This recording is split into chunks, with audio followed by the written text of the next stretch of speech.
来了啊，老铁们大家好，咱们又来了啊。最近有朋友给我发私信啊，问我铝壳的啊，像这种铝壳的水泵，他问我啊，都是7000一吨去收货，然后自己拆解有没有利润？这东西啊有没有利润？今天咱们现场给你拆解一个，看一下啊，这是我搞来的啊，这是一个铝壳水泵。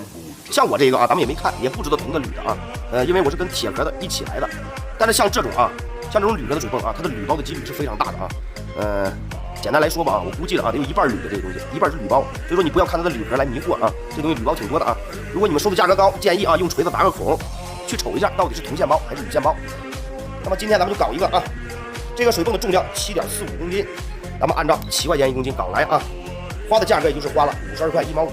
那么今天啊，我的现场给它搞破坏啊，给它拆解，看看这个东西7000一吨搞来，拆解到底有没有利润。下面拆解一下这个铝壳水泵。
这个水泵不错啊，是铜的啊。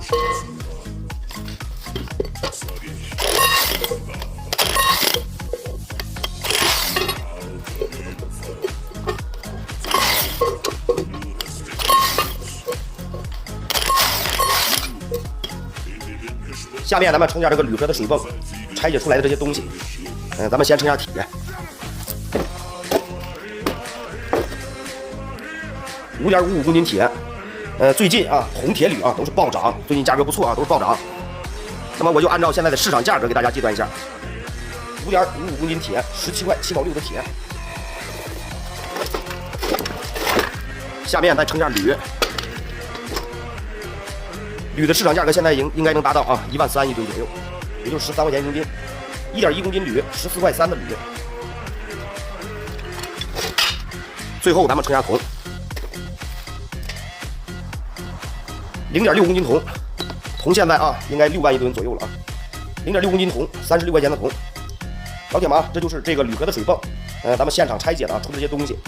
我刚按照啊我卖非金属的价格计算了一下，这个东西啊成功的拆解到了9000左右一吨啊。如果按照我的价格啊，按照我卖非金属的价格，7000一吨，如果搞铝壳水泵啊，可以海量上货的。你们可以按照你们自己当地的价格去计算一下，看看这个东西啊应该花多少去上货。好了啊，关注小雷哥。给大家分享更多的拆解视频。